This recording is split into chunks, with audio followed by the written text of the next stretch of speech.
Salam, xoş gördük, hörmətli müəllimlər. Bilirsiniz ki, qarşıdan müəllimlərin sertifikasiya imtahanı gəlir və fizika fənnindən dərs deyən müəllimləri də bilirik ki, qarşıda sertifikasiya imtahanı gözləyir. Bu məqsədlə Azərbaycan Respublikasının Təhsil İnstitutu webinarlar keçirdir və bugün fizika fənnindən bizim ikinci webinarımızdır. Webinarın məqsədi imtahana gedəcək müəllimlər üçün deməli, nümunə sualların həlli ilə müəllimləri tanış eləməkdir. Ümid edirəm ki, bugünkü webinarımızın müəllimlər üçün müəyyən bir köməyi olacaq. Bugün biz sizinlə fizikada bölmələr arasında genetik əlaqə, belə bir mövzuda suallara baxacağıq. Yəni, bilirsiniz ki, bu bölmədə biz fizikanın bütün bölmələri arasında, mövzular arasında, eləcə də kəmiyyətlər arasında əlaqə yaradırıq. Ona görə sizinlə bugün bir neçə sualın həllini, izahını birlikdə verəcəyik. Keçək birinci sualımıza. İlk olaraq belə bir sual təqdim olunur sizə. B cismi müəyyən 45 metr hündürlükdən sərbəst düşür. Bir saniyədən sonra cisimlə müstəvi güzgü arasındakı, cismin müstəvi güzgüdəki xəyalı arasındakı məsafəni hesablamaq tələb olunur. Bilirik ki, sərbəst düşən cismin yer dəyişməsi rt kvadrat böl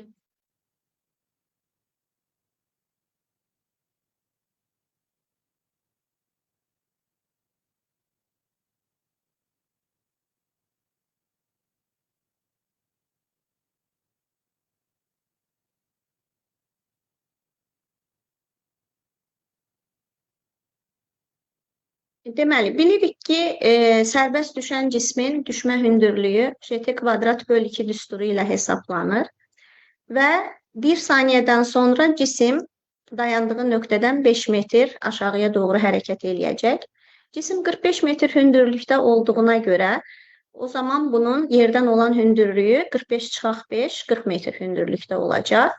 Və biz bilirik ki, müstəvi güzgüdə cismin xəyalı, məfhumi, düzünə, özü boyda və güzgüyə nəzərən simmetrik alınır.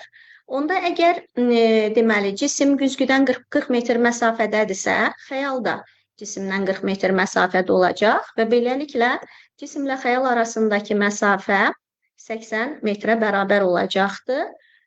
Beləliklə cavabımız C bəndi alınacaqdır. Növbəti bir sualda deməli 5 cismin hərəkət tənliyi verilibdir. Və bizdən soruşur ki, hansı cismin impulsunun modulu ən kiçikdir? Baxırıq ki, verilən hərəkətlərin 5-i də düz xətli, bərabər sürətli hərəkətin tənlikləridir. Cismin impulsunun modulu isə P bərabərdir, MV düsturu ilə müəyyən olunur. Onda kütləsi, əgər verilmiş cisimlərin kütlələri bərabərdirsə, bu zaman deməli sürəti böyük olan cismin, sürəti kiçik olan cismin impulsu kiçik olacaq. Ona görə biz baxırıq verilmiş variantlar içərisində ən kiçik sürət B bəndində 2 metr böl saniyədir. Ona görə deməli cavabımız olacaqdır B bəndi. Növbəti bir məsələ, deməli kütləsi 50 qram və aktiv uzunluğu 50 sm olan naqil 1 Tesla induksiyalı bir cism maqnit sahəsində üfüqi vəziyyətdə yerləşir. Naqil maqnit sahəsinin induksiya xətlərinə perpendikulyardır. Naqildən axan cəryan şiddəti nə qədər olmalıdır ki, amper qüvvəsi ilə ağırlıq qüvvəsi bir-birini tarazlaşdırsın. Burada da biz bilirik ki, istənilən kütləli cismə yer tərəfindən təsir edən qüvvə mg ağırlıq qüvvəsidir və həmin naqil maqnit sahəsində yerləşdirilibsə, ona maqnit sahəsi tərəfindən təsir edən qüvvə İBL sinus alfa amper qüvvəsidir. Naqil maqnit sahəsinə perpendikulyar yerləşdiyinə görə bizdə sinus alfa ən böyük qiymətini alacaq, 1-ə bərabər olacaq. Və naqil sahədə tarazlıqdadırsa, tarazlıqda olan cismə təsir edən əvəzləyici qüvvə 0-dır. Bu zaman amper qüvvəsi ağırlıq qüvvəsinə bərabər olacaq. İBL bərabərdir mg şərtindən biz cəryan şiddətini tapsaq və verilənləri yerinə yazıb cəryan şiddətinin 1 amperə bərabər olduğunu görəcəyik. Beləliklə cavabımız 1 amper və doğru cavab C bəndi olacaqdır. Başqa bir sualda, deməli, şəkildə görürük ki, bizə link verilibdir. Linkin qollarından eyni kütləli cisimlər asılıbdır. Amma birinci cisim maye daxilindədir, ikinci cisim isə havadadır. Çəksiz linkdən asılmış eyni kütləli kürələr tarazlıqdadır. Mayenin sıxlığı 1000 kiloqram böl kub metrdir. Mayeye batırılmış birinci kürənin sıxlığını hesablayın. Bölgülər arası məsafə bərabərdir. Deməli, şəklə diqqət eləsək, görürük ki, mayeye batırılmış cismə, deməli, və havada olan cisim, əvvəlcə biz linkin tarazlıq şərtini tətbiq eləsək, tarazlıq şərtinə görə F1 L1 F2 L2-yə bərabər olmalıdır. Və burada bizdə F1 maye daxilində olan cismə təsir edən qüvvəni götürsək, momentlər qaydasına görə momentlər bərabərdir və deməli, birinci mayedə olan cismə təsir edən qüvvə maye daxilində cismə aşağıya doğru mc ağırlıq qüvvəsi çəkir və maye yuxarıya doğru isə Arximed qüvvəsi yönəlir. Ona görə bizdə birinci qüvvəmiz mc minus F Arximed və biz Arximed qüvvəsini Romaye və cisim J kimi yazıb mc-ni mötərizə xaricinə çıxarsaq, bu zaman F1 qüvvəsinin mc 1 minus Romaye böl rho cismə bərabər olduğunu görürük. F2 qüvvəsi isə mc-yə bərabərdir və bu düsturları, deməli, linkin tarazlıq şərtində yerinə yazsaq, alırıq ki, deməli, mc 1 minus Romaye böl rho cisim və F1 qüvvəsinin qolu 4 bölgü olduğuna görə 4-ə vururuq. mc-nin qolu 2 bölgü olduğuna görə 2-yə vururuq və bu bərabərlikdən biz, deməli, cismin sıxlığı üçün həlli ardıcıllıqla getsək, cismin sıxlığı üçün cismin sıxlığının mayenin sıxlığından 2 dəfə böyük olduğunu görürük və beləliklə cavabımız 2000 alınır və cavab 2000 kiloqram böl metr kub A variantı qeyd olunacaqdır.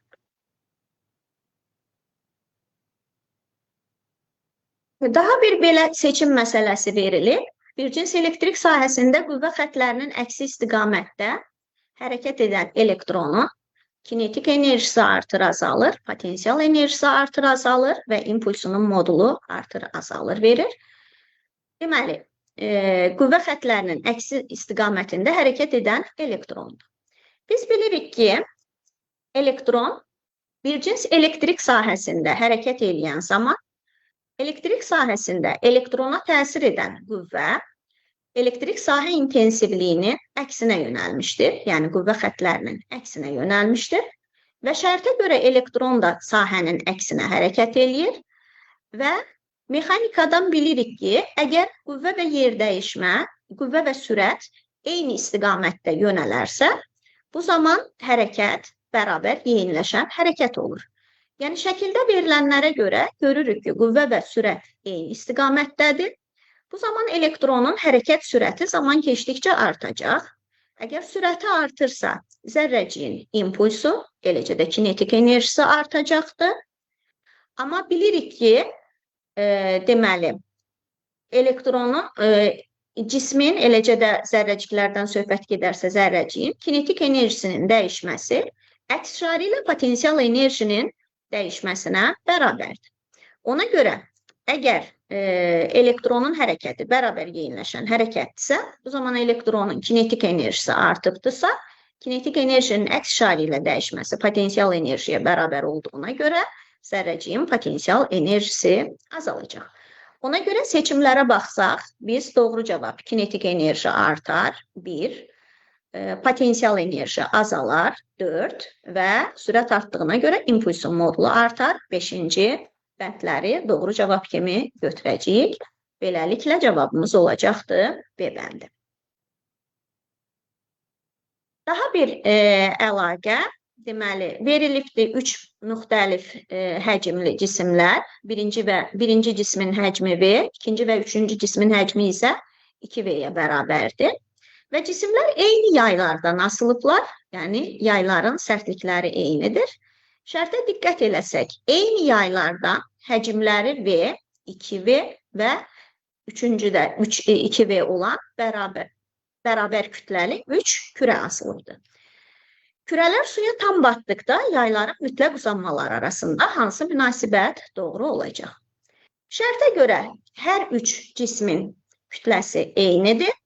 Həcmləri isə ikinci və üçüncü kürənin həcmləri eynidir. Birinci kürənin həcmi isə onlardan 2 dəfə kiçikdir. Biz bilirik ki, yayda yaranan elastiklik qüvvəmiz Kx düsturu ilə müəyyən olunur. Mayedə cismi aşağıya doğru mg ağırlıq qüvvəsi, yuxarıya doğru isə Arximed qüvvəsi, itələyici qüvvə təsir edir. Və yayların uzanmaları arasında münasibəti tapmaq üçün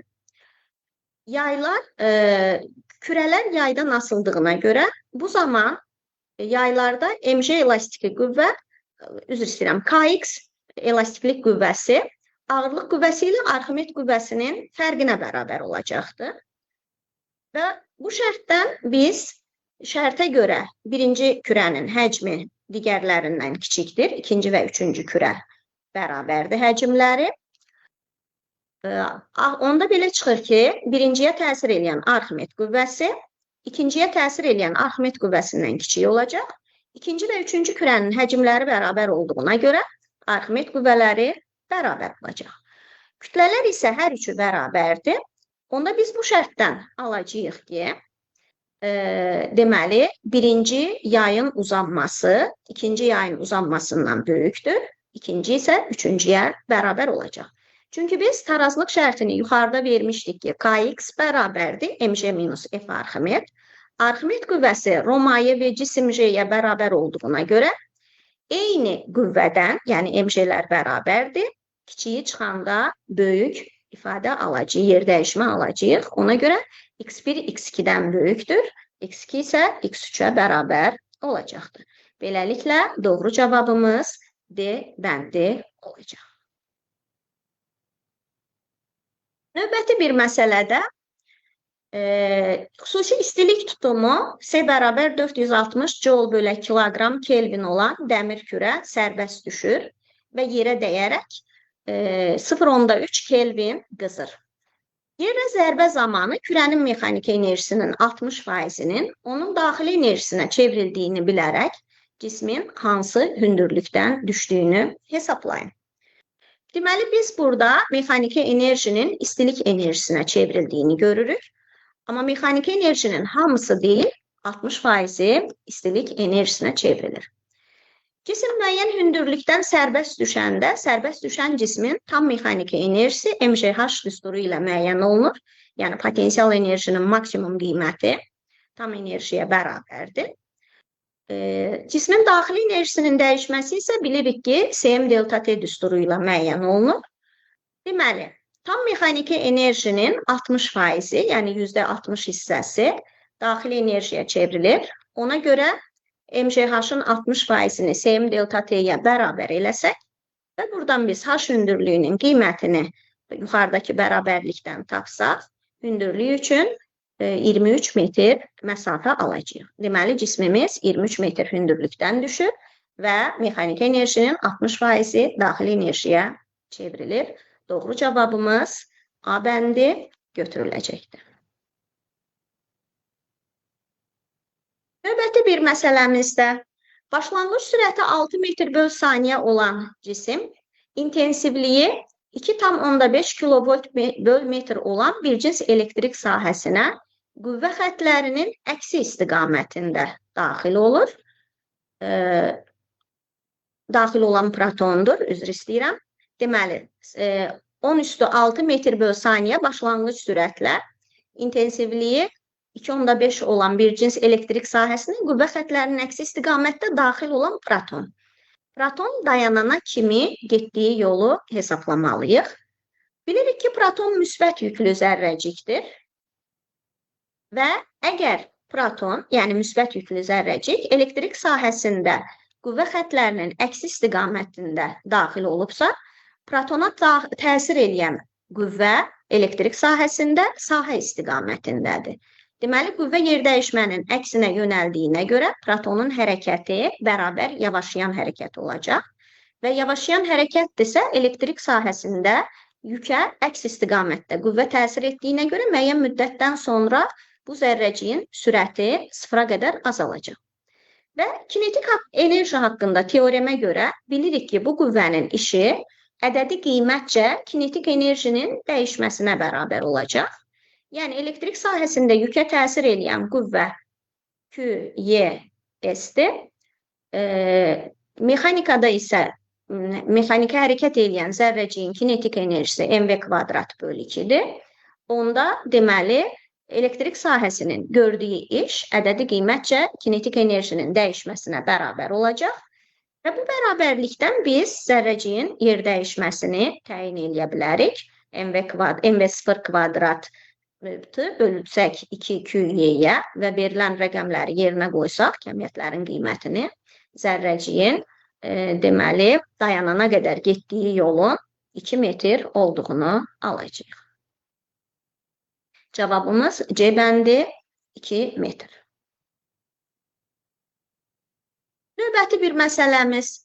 İnduktivliyi 0,4 Henry induktivlikli sarğac müqaviməti 0,1 ohm olan rezistorla ardıcıl qoşulmuşdur. Hansı müddət ərzində rezistorda ayrılan istilik miqdarı sarğacın maqnit sahəsinin enerjisinə bərabər olacaqdır? Şərtə görə sarğac və rezistor ardıcıl qoşulubdur. Biz bilirik ki, ardıcıl qoşulmada deməli cəryan şiddətləri eynidir. Sarğac və rezistorda ardıcıl qoşulduğuna görə onlardan axan cəryan şiddətləri bərabər olacaqdır. Və sarğacın maqnit sahəsinin enerjisi L kvadrat bölü 2 düsturu ilə təyin olunur. Elektrik sahəsində elektrik dövrələrində naqildə ayrılan istilik miqdarı I kvadrat RT düsturu ilə müəyyən olunur. Şərtə görə maqnit sahəsinin enerjisi rezistorda ayrılan istilik miqdarına bərabərdir. Onda biz enerjini istilik miqdarına bərabər eləsək və verilən ifadələrdə cəryan şiddətləri eyni olduğuna görə I kvadratları ixtisar eləyib, deməli, T üçün qiymətimizin L bölək 2R və hesablama aparsaq zamanın 2 saniyə olduğunu ala biləcəyik. Deməli, 2 saniyədən sonra rezistorda ayrılan istilik miqdarı sarğacın maqnit sahəsinin enerjisinə bərabər olacaq. Beləliklə, cavabımız A bəndidir. Başqa bir məsələdə mühərrik 1 saatda 3,6 kiloqram benzin sərf edirsə, 23 metr bölü saniyə sürətlə, düz xətli bərabər sürətlə hərəkət edən avtobusun dartı qüvvəsini hesablayın. Və mühərrikin faydalı iş əmsalı 40%-dir. Benzinin xüsusi yanma istiliyi isə 46 vuraq 10^6 joule bölək kiloqrama bərabərdir. Diqqət eləsək, görürük ki, mühərrik 1 saat işləyən zaman 3,6 kiloqram benzin sərf edir. Benzin yandıqda bilirik ki, QM qədər istilik miqdarı ayrılır. Avtomobilin mühərriki benzinin yanmasından alınan bu enerjinin 40%-ni mexaniki enerjiyə çevirir. Faydalı iş əmsalımızı 40% verir. Enerjinin qalan hissəsi isə mühərrikin periodik işləməsi üçün soyuducuya verilir. Avtomobil mühərrikinin gücü N bərabərdir, FV düsturu ilə təyin olunur. Mühərrikin faydalı gücü isə A faydalı bölək T kimi müəyyən olunur. Buradan biz istilik mühərriklərində faydalı işimiz eta vuraq Q-yə bərabərdir. Faydalı işin eta vur Q olduğunu qəbul eləsək və deməli, mexanikada isə biz gücün FV-yə bərabər olduğunu qəbul eləsək, onda eta vur Q bölək T bərabərdir FV ifadəsindən biz mühərrikin dartı qüvvəsi üçün eta Q bölək VT ifadəsini alacağıq. Q də benzinin yanmasından ayrılan istilik miqdarı olduğuna görə biz istilik miqdarını QM ifadəsi ilə əvəz eləsək və verilənləri şərtdə, məsələnin şərtində nəzərə alsaq, bu zaman mühərrikin dartı qüvvəsinin 800 Newtona bərabər olduğunu alacağıq. Beləliklə, cavabımız Y bəndi olacaqdır 800 Newton.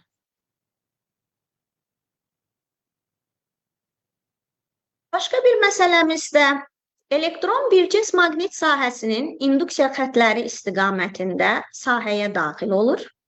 Elektronun kinetik enerjisinin zamandan asıllıq qrafiki hansıdır? Əgər biz elektronun bir cins maqnit sahəsində hərəkətinə baxsaq, sahə bir cins sahədir, elektron maqnit sahəsinə induksiya xətləri istiqamətində daxil olur.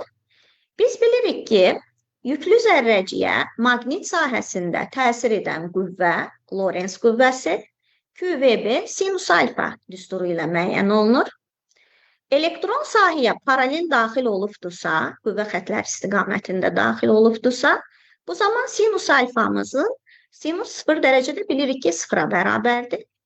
Ona görə elektrona təsir edən qüvvə 0-a bərabər olduğuna görə elektron bu sahədə düzxətli, bərabər, sürətli hərəkət edəcəkdir. Əgər zərrəciyin sürəti düzxətli, bərabər, sürətlidirsə, yəni sürət zamandan asılı deyilsə, bu zaman impulsda, eləcə də kinetik enerji də zamandan asılı olmayacaq. Ona görə cavabımız A bənd olacaqdır. Burada qeyd eləmək istərdim ki, əgər elektron yox, bizə proton da desə, proton da sahə istiqamətində, eləcə də sahənin əksinə daxil olsa, bu zaman ona təsir edən qüvvə də, Lorentz qüvvəsi də 0-a bərabər olacaq və zərrəcik sahədə düzxətli, bərabər, sürətli hərəkət edəcək. Yəni, istər mənfi yük olsun, istər müsbət yük olsun, bir cins maqnit sahəsinə paralel daxil olursa, bu zaman zərrəcik düzxətli, bərabər, sürətli hərəkət edəcək və kinetik enerjisi sabit olacaq. Başqa bir maraqlı məsələmiz, yer səthindən şaquli yuxarı atılmış 2 kiloqram kütləli cisim 3-cü saniyənin sonunda yer səthindən 75 metr hündürlükdə olubdur. Atılma anında cismin başlanğıc impulsunu hesablayın. Hərəkət şaquli yuxarı atılmış hərəkətdir. Şaquli yuxarı atılan cisim bilirik ki, Y oxunun istiqamətində bərabər yavaşayan hərəkət edəcəkdir. Və bu zaman zərrəciyin yer dəyişməsi V0T minus JT kvadrat böl 2 düsturu ilə təyin olunur.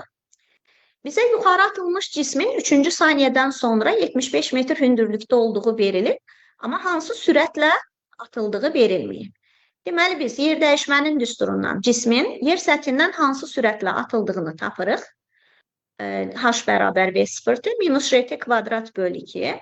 Buradan biz V0-ı təyin eləsək, H verilib 75 metr, JT kvadratımız 45 alacağıq və bölsək, deməli, zamana, bu zaman cismin yerdən atıldığı sürətin, yəni başlanğıc sürətinin 40 metr böl saniyə olduğunu alırıq. Və bilirik ki, cismin impulsu MV düsturu ilə müəyyən olunur. Bizdən başlanğıc impulsu istədiyinə görə biz kütləni başlanğıc sürətə vursaq, cismin yer səthindən atıldığı impulsu təyin eləyib, atıldığı andakı impulsu 8 kiloqram metr böl saniyə olduğunu təyin eləyə bilərik. Cavabımız Y bəndi 8 kiloqram metr böl saniyə.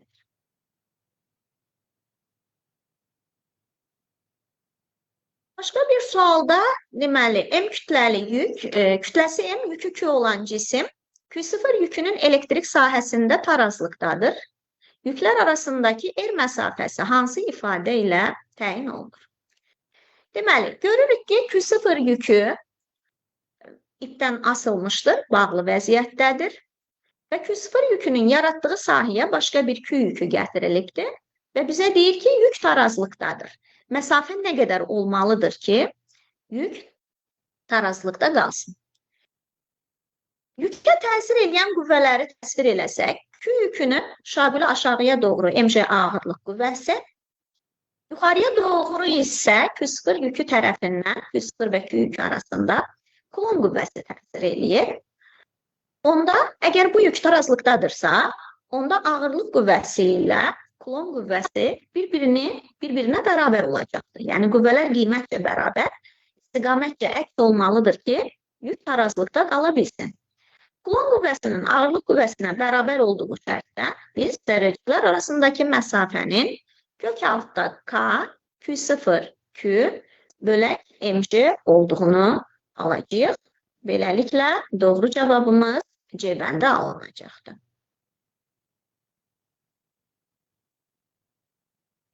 Başqa bir məsələdə dartı qüvvəsi 2 kN olan elektromobil 72 km/saat sabit sürətlə hərəkət edir. Elektromobilin mühərrikindəki gərginliyin 100 volt olduğunu bilərək ondan keçən cəryan şiddətini hesablayın.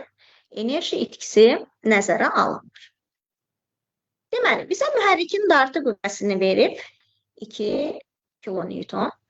Bilirik ki, mühərrikin gücü F düsturu ilə müəyyən olunur. Digər tərəfdən, əgər söhbət elektromobildən gedirsə və onun mühərrikindəki gərginlik 100 voltdursa, elektrik sahəsində cəryanın gücü bilirik ki, IU düsturu ilə müəyyən olunur və biz FV-nin IU-ya bərabər olduğunu nəzərə alsaq, buradan cəryan şiddətinin FV böl U deməli 40 amperə bərabər olduğunu görəcəyik. 72 km/saatı metr böl saniyə çevirirsək 20 metr böl saniyə alacağıq.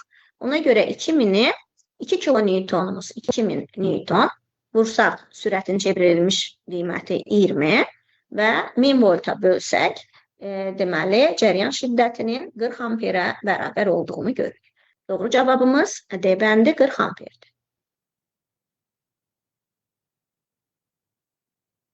Başqa bir deməli münasibət bizdən istəyir mexaniki dalğa və elektromaqnit dalğası arasında əlaqə yaradacağıq Euler diaqramı vasitəsilə. Mexaniki dalğa və elektromaqnit dalğası üçün oxşar və fərqli ifadələri Euler diaqramında qeyd edilir. Bilirik ki, mexaniki dalğalar elastik mühitdə yayılan dalğalardır.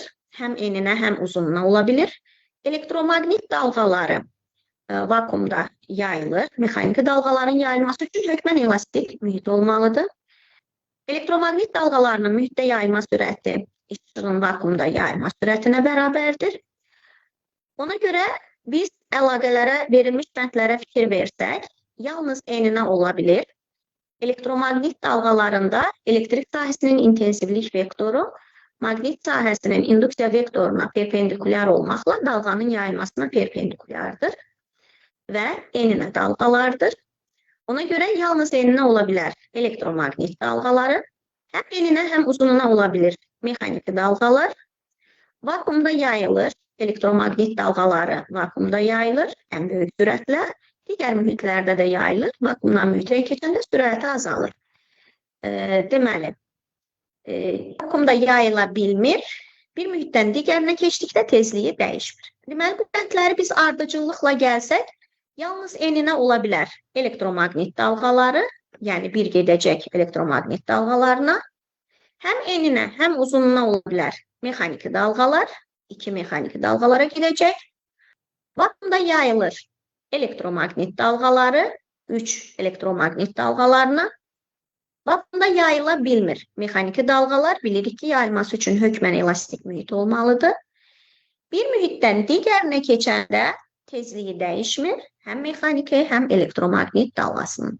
Bilirik ki, istər mexaniki dalğa, istər elektromaqnit dalğaları mühitdən mühitə keçəndə tezliyi və periodu dəyişməz. Beləliklə, verilmiş uyğunluqlar D bəndinə uyğun gələcəkdir. Doğru cavabımız D bəndi. Başqa bir məsələ, yenə elektrik sahəsində protonun hərəkət istiqaməti verilib. Bir cins elektrik sahəsinə daxil olmuş müsbət yüklü zərrəciyin yer dəyişməsinin zamanla asıllıq qrafikini istəyir. Şəklə fikir versək, görürük ki, elektron bir cins elektrik sahəsinin qüvvə xəttləri istiqamətində daxil olub. Hərəkət və bir cins elektrik sahəsinə daxil olan proton müsbət yüklü zərrəcikdir. Bir cins elektrik sahəsinə daxil olan müsbət yüklü zərrəciyə təsir edən qüvvə də elektrik sahəsi intensivliyi istiqamətindədir və qüvvə ilə sürət eyni istiqamətdə yönələndə zərrəciyin hərəkəti bərabər yeyinləşən hərəkət olacaq. Baxırıq ki, X oxu intensivliyi istiqamətində verilibdir.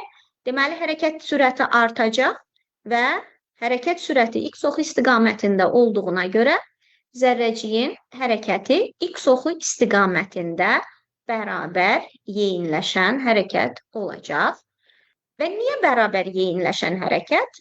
Çünki bilirik ki, zərrəciyə elektrik sahəsində təsir edən qüvvə QY qüvvəsidir.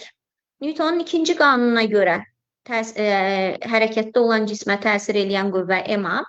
MA-nı QY-yə bərabər eləsək, bu şərtdən biz A-nın QY bölək M olduğunu alırıq.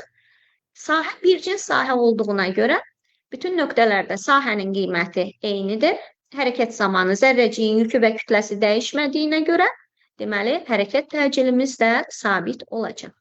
Deməli, fikir versək şəklə, sürət və qüvvə eyni istiqamətdədir, hərəkət sürəti artacaq.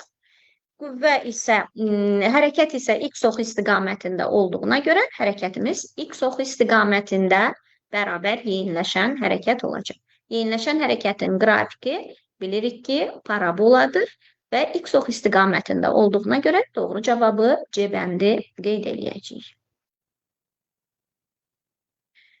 Başqa bir məsələmiz yenə enerji çevrilməsinə aiddir.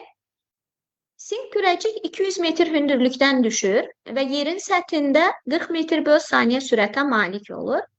Havanın müqavimət qüvvəsinə qarşı görülən işin hamısının kürəciyin qızmasına sərf olunduğunu fərz edərək, onun temperaturunun nə qədər artdığını hesablayın. Biz əvvəlki məsələlərdə də belə bir məsələyə baxdıq, amma orada mexaniki enerjinin hamısı istilik enerjisinə çevrilmişdi. Burada isə fikir versək şərtə deyir ki, havanın müqavimət qüvvəsinə qarşı görülən işin hamısı kürəciyin qızmasına sərf olunur. Kürəcik atıldığı anda bilirik ki, tam enerjimiz potensial enerjinin maksimum qiymətinə bərabərdir. Yəni, mgh maksimumdur. Əgər havanın müqavimət qüvvəsi olmasaydı, onda cismin yerə dəyan andakı enerjisi mv kvadrat böl 2-yə bərabər olacaqdı. Daha doğrusu mv maksimum kvadrat böl 2-yə. Amma əgər havanın müqavimət qüvvəsinə qarşı iş görülübdürsə, deməli, bizim cismin yerə dəyan andakı enerjisi kinetik enerji ilə istilik enerjisinin cəminə bərabər olacaqdır. Onda biz cismin atıldığı andakı mgh enerjisini yerə dəyan andakı mv kvadrat böl 2 üstə gəlsə m delta t enerjisinə bərabər eləsək və bu şərtdən, deməli, biz cismin temperaturunun nə qədər dəyişdiyini görə bilərik. Cisim eyni cisim olduğuna görə kütlələri ixtisar edirik və deməli, bu kütlələri ixtisar elədikdən sonra S delta T'nin atıldığı anda 200 metr hündürlükdən atılıb mg'miz 2000'ə bərabər olacaqdır. mv kvadrat böl 2'nin 800 joule olduğunu alırıq. Enerjilərin fərqi bizə verəcəkdir 1200 və onu da cismin xüsusi istilik miqdarına bölsək, 400'ə bölsək, cismin yerə dəyan anda temperaturunun 3 Kelvin artdığını ala bilərik. Doğru cavabımız 3 Kelvin B bəndi olacaqdır. Növbəti məsələmizdə maqnit sahəsində yerləşdirilmiş deməli cəryanlı naqildir. Çəksiz ipin gərilmə qüvvəsinin 0,2 Newton olduğunu bilərək, bir cins maqnit sahəsində yerləşən 40 qram kütləli naqilə təsir edən amper qüvvəsini hesablayın. Bilirik ki, cəryanlı naqilə maqnit sahəsində təsir edən qüvvə amper qüvvəsidir və kütləsi verildiyinə görə və nəzərə alındığına görə naqilə təsir edən ağırlıq qüvvəsi mg bilirik ki, şaqülə aşağı doğru yönəlmişdir.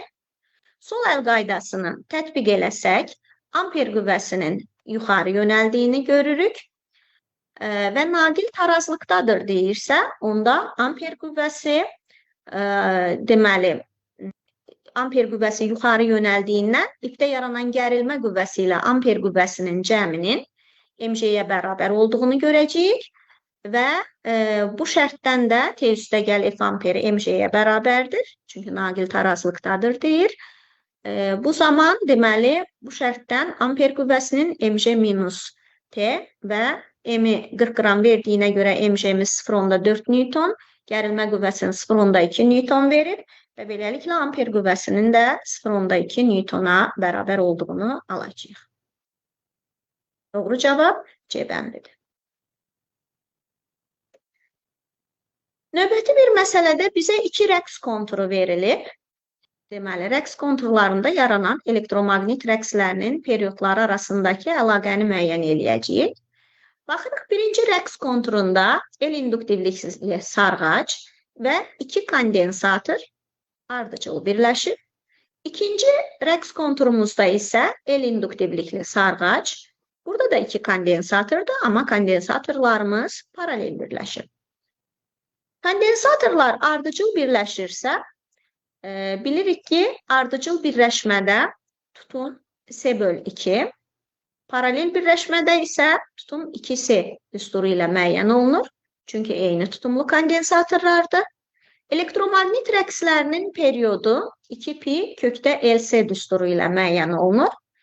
Biz ardıcıl və paralel birləşmədə tutumları nəzərə alsaq, birinci rəqs konturunun periodu üçün 2pi kök altda L vuraq S/2 alacağıq. Çünki kondensatorlar ardıcıl birləşib. İkinci rəqs konturunun periodu üçün 2pi kök altda L vuraq 2S, tutum 2S də alırıq. Və T1 və T2-ni müqayisə eləsək, görürük ki, ikinci rəqs konturunun periodu birinci rəqs konturunun periyodundan 2 dəfə böyük olacaq. Beləliklə cavabımız C bəndi, T2 bərabər 2T1 götürəcəyik. Başqa bir məsələmiz, kütləsi 1 kiloqram olan cisim elastik yay vasitəsilə üfüqi səth boyunca 1 metr böl saniyə kvadrat təcillə hərəkətə gətirilir. Cisimlə səth arasında sürtünmə əmsalı 0,2, yayın sərtliyi 300 Newton böl metr olarsa, yayın nə qədər uzandığını hesablayın. Əvvəlcə şəkli təsvir eləyək, üfüqi səth götürürük. Üzərində 1 kiloqram kütləli cisim yerləşdirilir. Cisim yay vasitəsilə dartılır. Bilirik ki, yayda yaranan qüvvə Kx, elastiklik qüvvəsi. Amma cisim təcillə dartılır. Əgər hərəkət təcillə baş verirsə, deməli, hərəkətin əksinə səthlə cisim arasında sürtünmə qüvvəsi müəyyən yönələcək. Və biz Newtonun ikinci qanununa görə MA bərabər Kx çıxaq, daha doğrusu F elastik çıxaq F sürtünmə şərtindən elastikli qüvvəni Kx, sürtünmə qüvvəsini müəyyən ilə ifadə eləsək, Newtonun ikinci qanununa görə MA bərabər Kx çıxaq müəyyən ifadəsini alacağıq. Buradan da yayın uzanmasının MA üstəgəl müəyyən K'ya bölməklə yayın neçə santimetr uzandığını alırıq. Verilənləri nəzərə alsaq, X-in 1 santimetr olduğunu alacağıq. Doğru cavabımız 1 santimetr C bəndidir. Diqqətinizə görə təşəkkür edirik. Ümid edirik ki, bugünkü verdiyimiz tapşırıq nümunələri müəllimlərin deməli müəyyən sertifikasiya imtahanında müəllimlərimiz üçün müəyyən bir kömək olacaqdır. Diqqətinizə görə təşəkkür edirik.